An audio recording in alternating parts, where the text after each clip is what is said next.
洋装它其实正反面都可以穿，我现在是穿反面的，官网上面的照片是穿正面的，然后它其实就是可以绑一个蝴蝶结的绑带，很可爱。蓬蓬袖穿起来其实你穿起来还是非常的宽松，所以这 XL 一定都可以穿。就是因为我是反着穿，所以变成有点就是前长后短，然后如果你反过来就会变成前短后长这样，然后下面拼接荷叶伞摆就非常的飘逸，然后是那种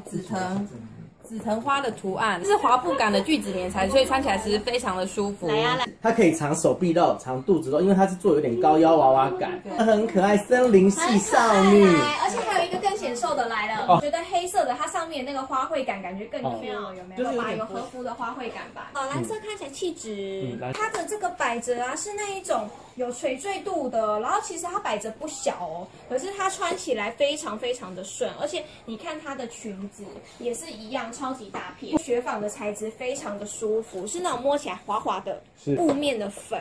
所以它其实穿起来是非常有气质，拼接那个摆折的地方，它其实这个地方看起来不会有孕妇感，不会。看我侧面，它很顺，所以其实你要走 lady 路线或是可爱路线，随便你。